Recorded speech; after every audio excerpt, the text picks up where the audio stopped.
కీర్తనల గ్రంథము 108వ అధ్యాయము ధ్యానిద్దాం. దేవా, నా హృదయము నిబ్బరముగానున్నది. నేను పాడుచు స్తుతిగానము చేసెదను. నా ఆత్మ పాడుచు గానము చేయును. స్వరమండలమా, సితారా మేలుకొనుడి. నేను వేకువనే లేచెదను. జనుల మధ్య నీకు కృతజ్ఞతాస్తుతులు చెల్లించెదను. ప్రజలలో నిన్ను కీర్తించెదను.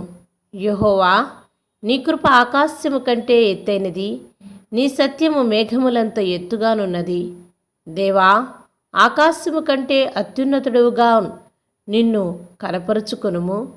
నీ ప్రభావము సర్వభూమి మీద కనబడినిమ్ము.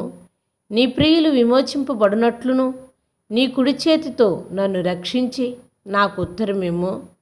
తన పరిశుద్ధత తోడని దేవుడు మాట ఇచ్చి ఉన్నాడు.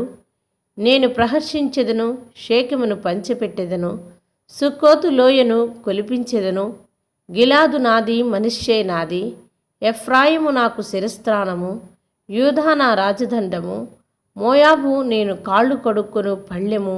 ఎదోము మీదికి నా చెప్పు విసిరివేయుదును. ఫిలిష్తీయుని బట్టియు జయోత్సాహము చేసి ఉన్నాను.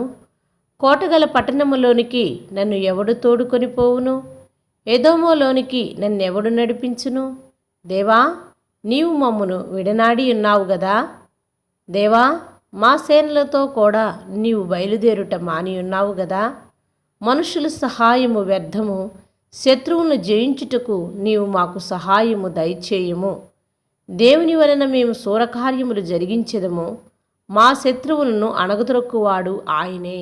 ఆమెన్.